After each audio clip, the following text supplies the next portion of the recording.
Yo no sé cuántos alguna vez han pensado, leído, acerca de qué pensarán los ángeles de Dios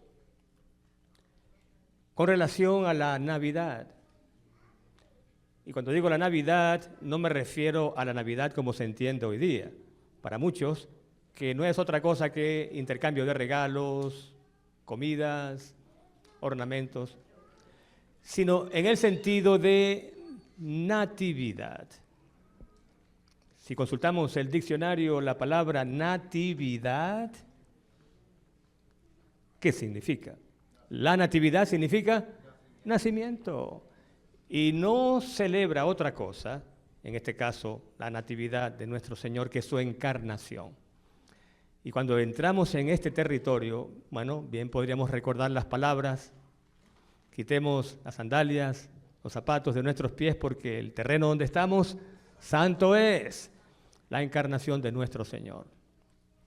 ¿Qué habrán pensado los ángeles cuando supieron que en efecto la única manera de salvar al ser humano sería a través de la encarnación del Hijo de Dios? ¿Qué pensarían?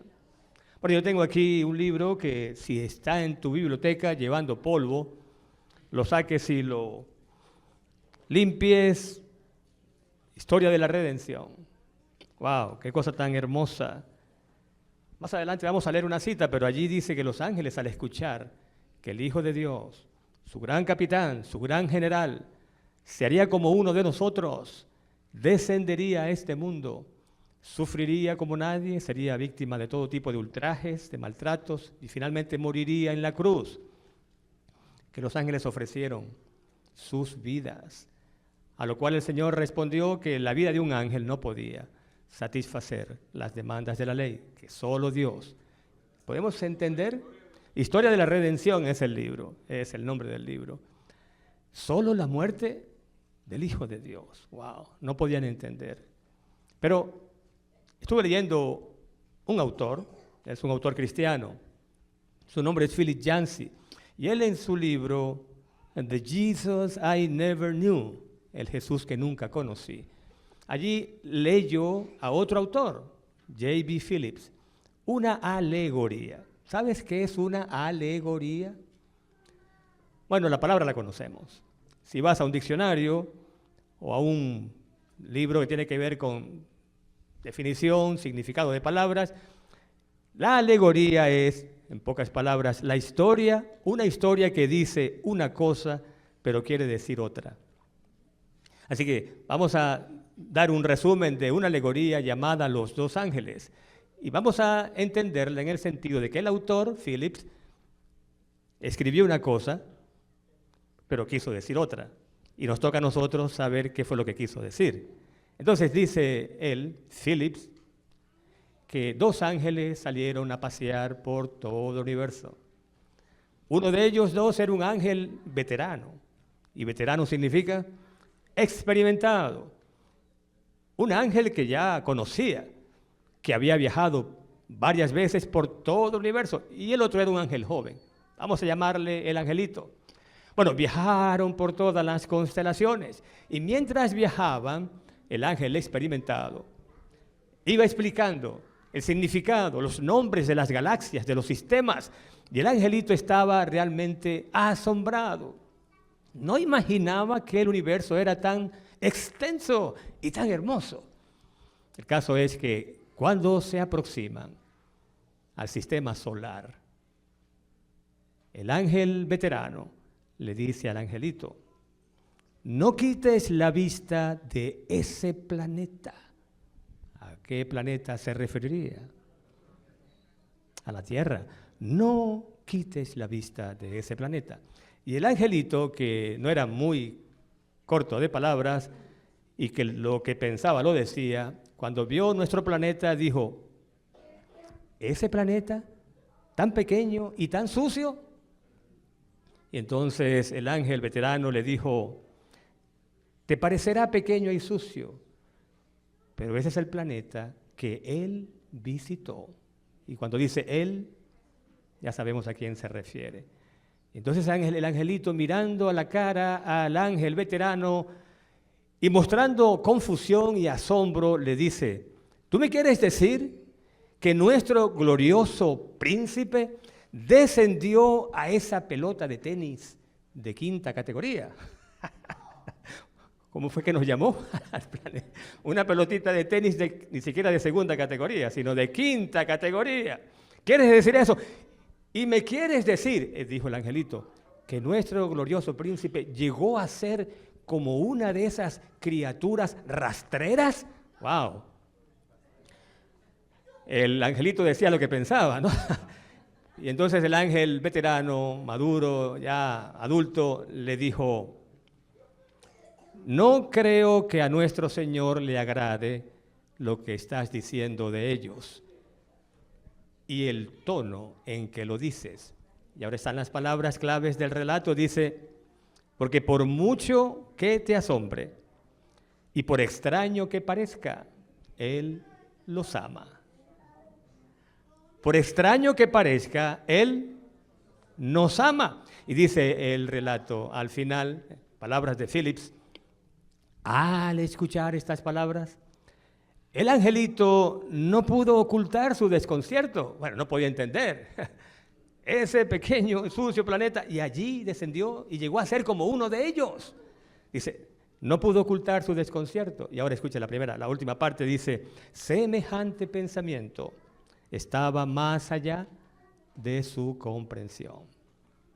Ahora, ¿qué fue que dijimos que significa una alegoría? ¿Qué es una alegoría? Una alegoría es una historia que dice una cosa, pero quiere decir otra. En estas palabras alegóricas, Phillips está diciendo otra cosa de lo que estamos leyendo. El angelito puede pensar que este planeta es una pelotita de tenis de quinta categoría, pero no es eso lo que él quiere que quedemos o concluyamos. Él puede pensar que no valió la pena el sacrificio de nuestro Señor, de rebajarse al punto de llegar a ser una criatura rastrera. Él quiere que pensemos justamente lo contrario. En otras palabras, aquí nos está diciendo Phillips, en esta alegoría, básicamente dos cosas. La primera de ellas, que ese pensamiento de que uno que había sido con Dios desde siempre y por siempre, que se haya rebajado al punto de llegar a ser como uno de nosotros, es un pensamiento que está más allá. ¿Cómo fue que dice al final? Más allá de nuestra comprensión. Y número dos, y esto es lo más importante, que a pesar de ser nuestro planeta esa pelotita pequeña y nosotros seres indignos, por extraño que parezca, Él, a ver, complétalo, por extraño que parezca, Él nos ama. Ahí está, Él nos ama. Dicho en palabras del apóstol Pablo, no sé quién recuerda, 2 Corintios 5:21, al que no conoció pecado, refiriéndose a quién, a Jesucristo, por nosotros lo hizo pecado.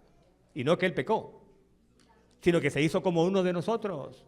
¿Con qué objetivo? Para que nosotros llegáramos a ser. 2 Corintios 5:21, al que no conoció pecado, por nosotros lo hizo pecado para que nosotros llegáramos a ser justicia de Dios en Él. Bueno, esto no lo podemos entender. Este es un pensamiento que está más allá de nuestra comprensión. Como también está más allá de nuestra comprensión, y por extraño que parezca, que Él nos ama. Pero es lo que dice la Escritura. De tal manera amó Dios al mundo, que ha dado a su único Hijo, para que todo aquel que en Él crea no se pierda, mas tenga vida eterna. Está más allá de nuestra comprensión. Pero óyelo bien, mi amigo, mi amiga. He aquí las buenas nuevas. Las buenas nuevas que hay que escuchar en Navidad y durante todo el año. ¿Cuáles son esas buenas nuevas? Que por extraño que parezca, Dios nos ama. Por inconcebible que parezca, eso es lo que quiere decir. Por inconcebible que parezca, Dios te ama. Ha podido destruir a la primera pareja. Ha podido destruir este planeta. Ha podido crear una nueva generación, una nueva raza. Pero en cambio, ¿quién murió en la cruz finalmente? Él murió. Dios, el Creador, muriendo por el culpable. El único ser que por esta tierra ha pasado sin contaminarse y sin embargo fue el que murió. Para que todo aquel que en él crea no se pierda, mas tenga vida eterna. Y qué extraño. Y podríamos decir, esta es otra de las cosas extrañas. Porque en esta Navidad, bueno, hay que recordar algunas cosas extrañas. Extrañas para nuestra mente, que no puede entender cómo Dios puede amar tanto. Pero el caso es que, ¿cuál era el propósito de Satanás? El propósito final, su objetivo supremo cuando tentó a Adán y a Eva. ¿Cuál era su propósito? Sí, pero ¿qué quería? Ya él había sido expulsado del cielo. Y ahora esta nueva pareja, que no había pecado, pues era objeto de su envidia. Gozaban de comunión con Dios. Leemos que comunión con Dios cara a cara. Ya él no podía disfrutar de esa comunión, de esos privilegios. ¿Y ahora qué quería él? Bueno, él quería lograr, al lograr que pecaran, ¿qué quería lograr? Al lograr que ellos pecaran, quería que la separación, oye bien, la separación de Dios fuese eterna. Porque, ¿qué es lo que hace el pecado? El pecado lo que hace es separar. Por eso dice el Señor, vuestros pecados han producido separación entre ustedes y nosotros. Es decir, el pecado separa de Dios. Y la muerte viene como consecuencia natural de la separación de Dios. Porque separados de Dios no podemos nada. Separados de Dios nos espera la muerte. Satanás quería lograr eterna separación. Y ahora, qué extraño. ¿Qué fue lo que logró finalmente? Porque Dios no condenó a la pareja, no los eliminó, sino que al contrario envió a su Hijo. Y ahora, dime tú. Satanás quería lograr eterna separación. Cuando Cristo viene, como uno de nosotros, vence, es perfecto, resiste toda tentación y finalmente muere en la cruz. ¿Qué logró? Satanás quería eterna separación. ¿Qué se logra con, alguien lo dijo, eterna reconciliación? Así que el enemigo quería separarnos eternamente, pero cuando Cristo se hace como uno de nosotros, se logra una reconciliación eterna. ¿Y qué quiero decir con esto? Lo voy a leer del libro, no traje el libro, pero tengo aquí la cita. Oye bien esto tan extraño. Satanás quiere separarte a ti y a mí eternamente de Dios. Pero yo no sé si fue que él subestimó el amor de Dios. Creo que Satanás subestimó a Dios. A lo mejor pensó, nunca será capaz de lograr la reconciliación porque estos han violado su ley y la paga del pecado es muerte. Merecen la muerte, merecen la muerte. Nunca imaginó lo que la mente de Dios había concebido. Y escucha, al tomar nuestra naturaleza, deseado de todas las gentes, puedes leerlo, la página 17. Al tomar nuestra naturaleza, el Salvador se vinculó con la humanidad por un vínculo que nunca se ha de romper. Nunca se ha de romper. Quería eterna separación y ahora lo que logró fue, bueno, todo lo contrario, porque ahora esto no podemos entenderlo. Cuando el angelito dijo, no puedo entender, y al final el autor del relato dice, al escuchar esas palabras, el angelito no pudo ocultar su desconcierto. Claro, no lo culpo. Semejante pensamiento estaba más allá de su comprensión. Bueno, no solamente de la comprensión de un ángel. Tampoco tú y yo, tampoco nosotros humanos podemos entender cómo es que ahora hay un vínculo eterno entre Cristo y nosotros. Bueno, por la razón de que Él se hizo como uno de nosotros. ¿Sabes qué? Él era solo Dios. Bueno, y decir solo Dios es decir mucho. Pero ahora que Él se encarna, entonces también es humano. Antes de encarnarse no era humano, ¿o sí era? No, de una manera misteriosa resulta que Él es Dios, pero Él es hombre. Nunca jamás perderá su naturaleza. Cuando pensamos quién está a la cabeza de la humanidad, quién es el número uno, bueno, no es Adán, no es ningún ser humano por muy santo que sea, a la cabeza de la humanidad. Ante Dios, sentado a su derecha, está nada menos que el Hijo de Dios, que nunca dejó de ser Dios, pero ahora también es humano. O sea que en lugar de descender a lo más bajo, la humanidad ha ascendido a lo más alto. Y lo más alto es que la humanidad está con Cristo en el cielo. Y lo estará por siempre. Así que, como decimos en criollo, el enemigo vino por lana y salió trasquilado. En otras palabras, las tablas en la cabeza porque quería destruirnos, que Dios nos borrara de la faz de la tierra. Y ahora lo que hizo fue lograr que la humanidad esté representada en el cielo nada menos que por el Hijo de Dios, que nunca jamás dejará de ser humano.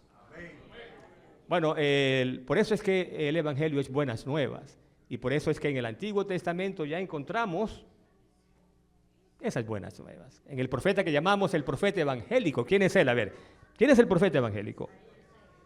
Isaías, exactamente. ¿Y cómo dice Isaías?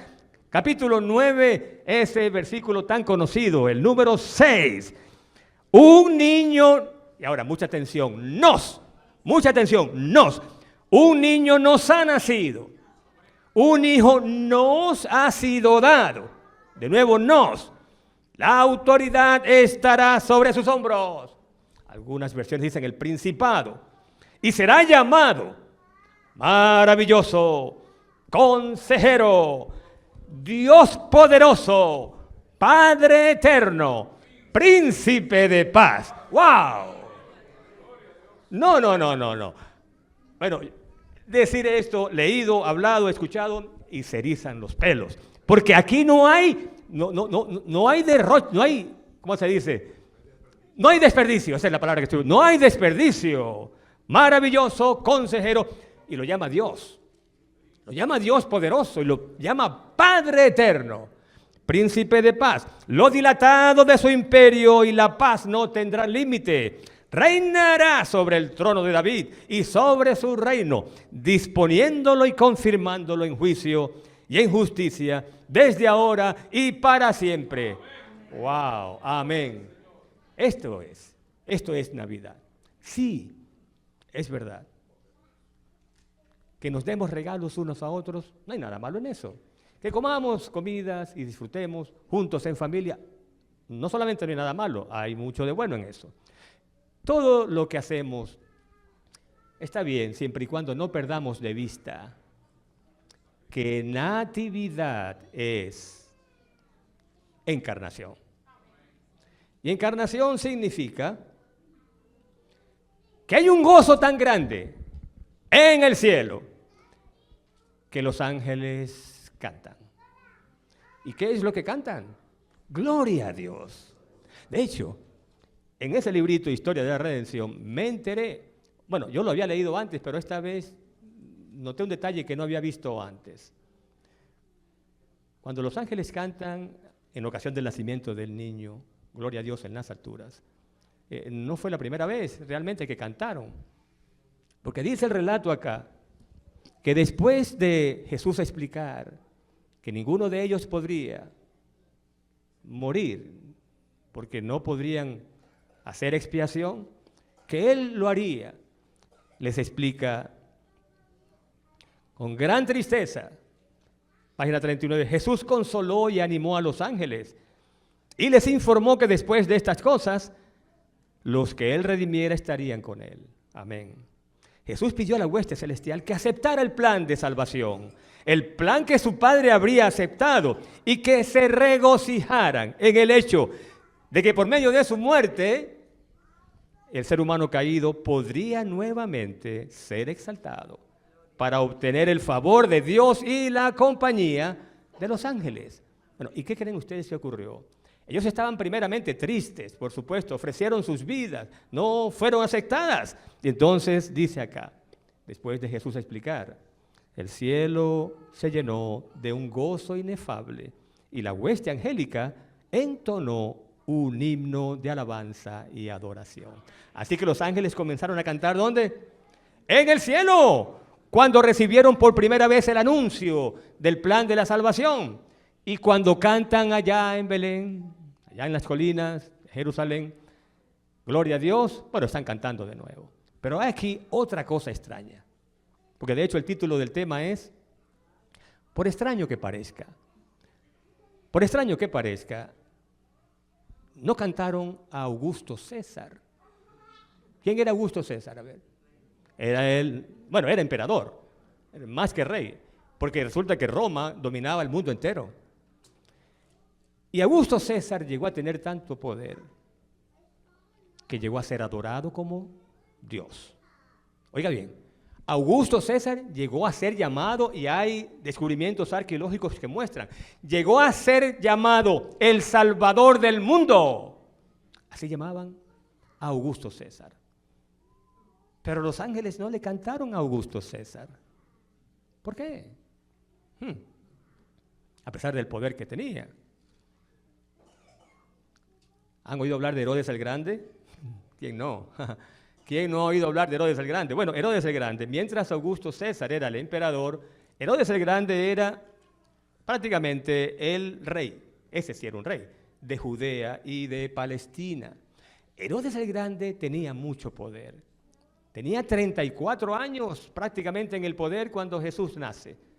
Y era tan rico que podía construir, él no era judío realmente, era idumeo, pero para estar contentos los judíos, tenerlos contentos, él hacía muchas construcciones y los trataba con mucho afán, con mucho cariño para que lo aceptaran como judío, aunque él nunca llegó a hacerlo. Pero el caso es que él tenía una residencia que llamaban el Herodión.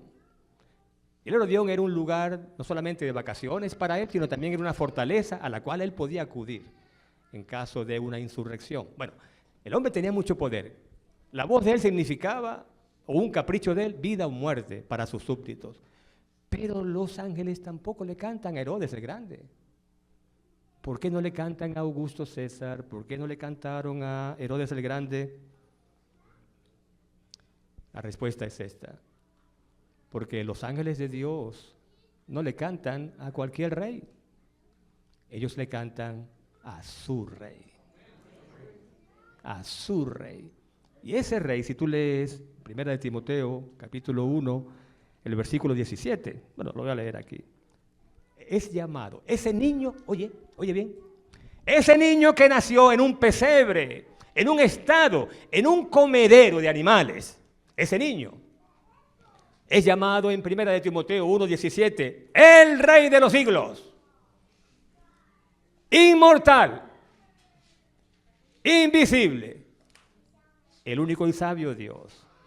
A Él sean honor y gloria por los siglos de los siglos. Amén. Lo tienen allí, ¿verdad? Ese niño al que los ángeles le cantan, bueno, le cantan porque ese es el único rey que Él reconoce. Rey de los siglos, inmortal, invisible, el único y sabio Dios.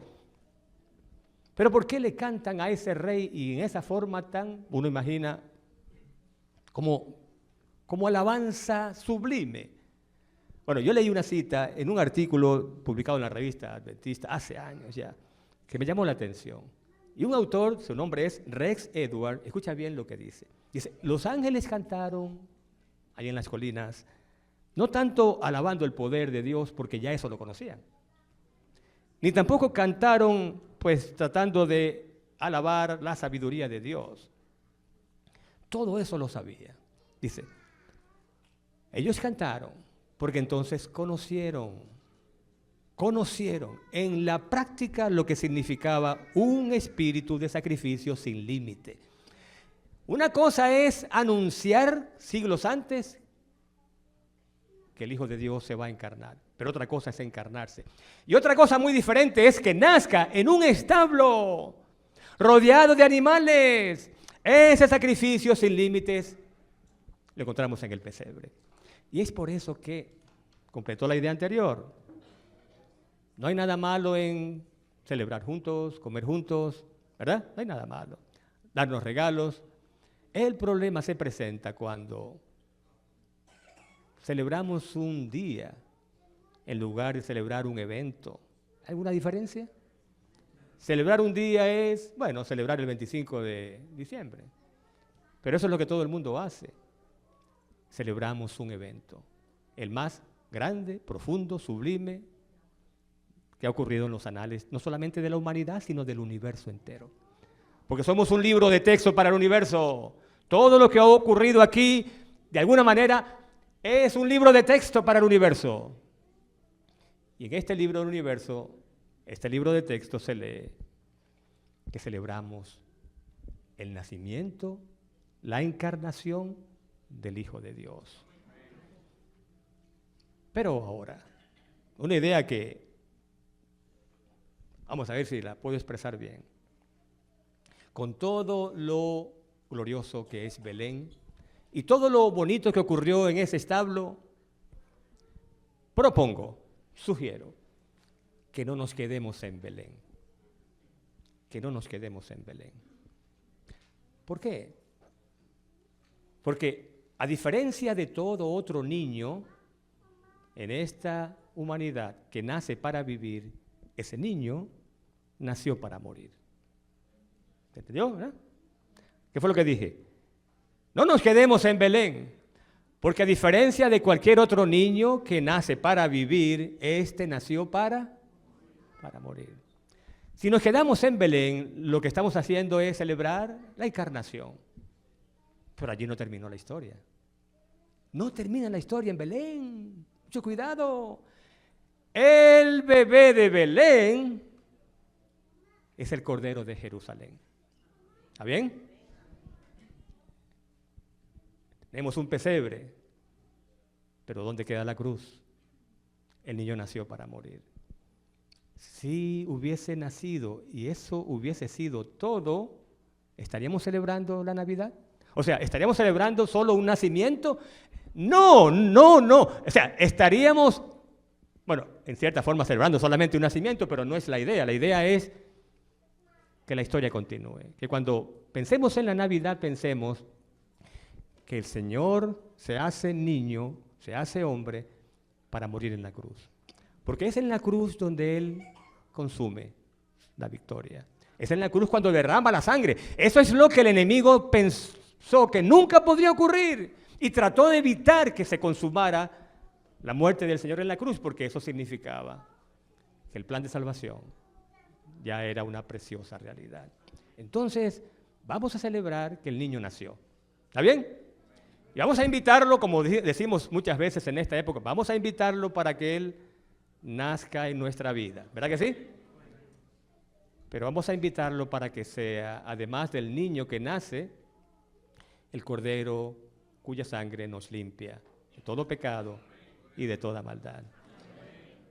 Porque si no, el plan de salvación está incompleto. Pero voy a ir un poquito más allá.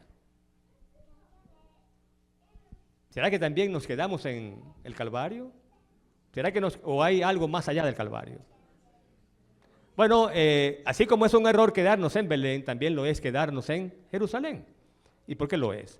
Bueno, porque el Cordero que muere, resucita. Resucita. Si hubiese muerto y no hubiese resucitado, tampoco estaríamos celebrando nada. Porque habría permanecido víctima, sujeto a las cadenas de la muerte. La tumba lo habría conservado y entonces no habría esperanza para nosotros. Entonces no nos vamos a quedar en Jerusalén, porque el Cordero que murió resucitó y después de que resucitó, ¿qué ocurrió? Ascendió al cielo, se sentó a la derecha de Dios, está en su trono. ¿Por qué en su trono? Porque Él es también Rey. Y entonces ahora ¿qué tenemos? Tenemos el cuadro completo. Tenemos el pesebre, tenemos la cruz, tenemos el trono. Amén. Y esto significa, tenemos al bebé que nació, al Cordero que murió y al Rey que pronto vendrá. Entonces digo, ahora sí vale la pena celebrar la Navidad de esa manera, ¿sí o no? De esa manera sí vale la pena celebrarla, porque no estamos perdiendo de vista los grandes eventos que integran el plan de la salvación. El niño vino, pero vino para morir. Desde que nació fue objeto de persecución. El diablo no quería que muriera, pero murió y resucitó. Las cadenas de la tumba no lo pudieron retener. Ascendió, se sentó a la derecha de Dios y desde el cielo vendrá a buscar a sus hijos, buscarte a ti y a mí, para morar con Él por toda la eternidad y entonces sí celebrar las bodas del Cordero. Y ahora vamos a terminar de una manera un poquito que va a parecer como divorciada de lo que estamos diciendo, pero no lo es. Ya hemos dicho, o he dicho, propongo número 1 que no nos quedemos en Belén. ¿Está bien? Eso es número 1. Número 2, vamos a la cruz y de la cruz vamos a, bueno, la esperanza bendita, el regreso de nuestro Señor. Pero además hay algo que quizás falta para que el cuadro sea completo. ¿Cómo hacer para que sí seamos invitados a las bodas del Cordero? Entonces, hay un himno que no conocía la historia del mismo hasta que leí un poquito acerca de la autora. ¿Han oído hablar de Frances Ridley Havergal? Bueno, Frances era una niña que desde temprana edad su madre se dio cuenta de que estaba, bueno, vamos a decirlo así, estaba en los planes de Dios para grandes cosas. Y cuando estaba en el lecho de muerte, la mamá de Frances le dijo, y ella tendría como unos 11 añitos, le dijo, Frances, debes estar preparada para todo lo que Dios tiene preparado para ti. Algo así como una redundancia, pero con toda la intención. Debes prepararte, porque Dios tiene un plan para ti.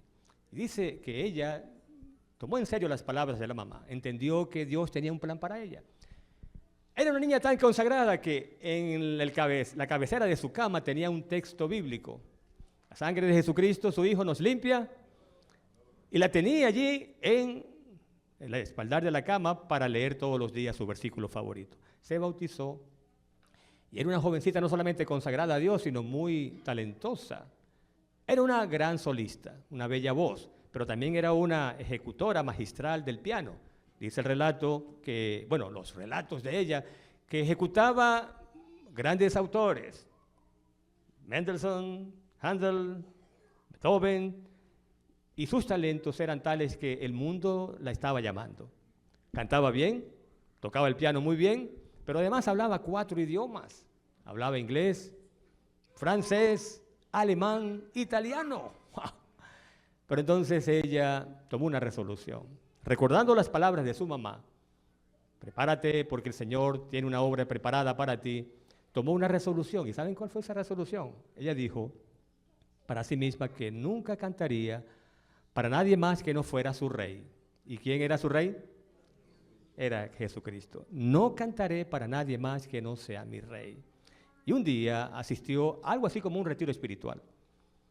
10 personas estaban allí aparte de ella. Dice el relato, la mayoría no era gente cristiana y otros eran cristianos tibios. Y noten ustedes lo que hace un cristiano cuando está en un medio ambiente en el cual, bueno, prácticamente nadie es cristiano, pero ella sabe que tiene una obra especial, porque es lo que su mamá le dijo, prepárate, porque Dios tiene una obra preparada para ti. El caso es que Frances oró al Señor y le dijo así, francamente, Padre, dame estas 10 personas para Cristo. Eso fue al principio del retiro espiritual. No pidió, dame a una persona de estas 10, o dame a 2, dame 5. No, que estas 10 personas, al término de este retiro, tomen la decisión de aceptar a Cristo como Salvador. Bueno, para recortar el relato, eso fue lo que ocurrió. Testimonio de ella, su música, su canto, todo apuntaba a Cristo. Y antes de salir de allí, cada uno de ellos confesó a Cristo y lo aceptó como Salvador. Dice el relato que la última noche del retiro, Frances no podía dormir. Era tanto el gozo, tanto el júbilo, que no podía conciliar el sueño. Y entonces se puso bueno, ella, además de cantante y pianista, era también compositora. Y comenzó a escribir. Y comenzó a escribir. ¿Y qué fue lo que escribió? ¿Qué es lo que tengo por aquí? Alguien puede buscar el himno, quizás, no sé si lo traje conmigo. Aquí está. ¿Aquí está? Sí, yo lo tengo aquí. Empezó, dice ella, que las palabras fluyeron, como que si Dios le hubiera estado dictando el himno. Ella quería consagrar su vida plenamente a Dios. De hecho, ya esa decisión la había tomado, pero esa noche hizo un pacto con Dios. Y piensa lo que salió de su mente. Que mi vida entera esté. Que mi vida entera esté consagrada a ti, Señor. Que mis manos pueda guiar el impulso de tu amor. Pero ¿será que cuando una persona consagra a Dios su vida, solamente consagra sus manos? Ella está pidiendo que mis manos se muevan al impulso de tu amor. Bueno, eso está bien, pero ¿y qué de los labios? En inglés la versión no dice mis labios, dice mi voz. ¿Que le había dedicado a quién? Solo a su rey. Que mis labios, al hablar, mis bienes ocultar no pueda. Mi tiempo, o sea, está diciendo mis labios, mis bienes, mi tiempo, mis manos, mi mente. Y en la cuarta, toma, oh Dios, mi voluntad. O sea, todo yo. Haz la tuya nada más. Wow. Estamos en el último mes del año, ¿sí o no? Y pensar en Navidad es pensar en que el año va a terminar y ¿cuál será nuestra principal resolución para el año que pronto iniciará? Bueno, es que una buena idea, que mi vida entera esté consagrada a ti, Señor. Toma mi voluntad y haz la tuya nada más, y este pobre corazón y tu trono, ahí está, tu trono, en él tendrás. Wow, no encuentro una mejor resolución. Hemos dicho entonces que el niño nazca en nuestra vida, a ver qué más, pero no nos quedaremos en Belén. Que su sangre preciosa limpie nuestros pecados y nos limpie de toda maldad. Pero no nos quedaremos en la cruz, porque le estamos diciendo al Señor, establece tu trono en mi corazón y sé tú el único rey que reine allí, hoy y por siempre.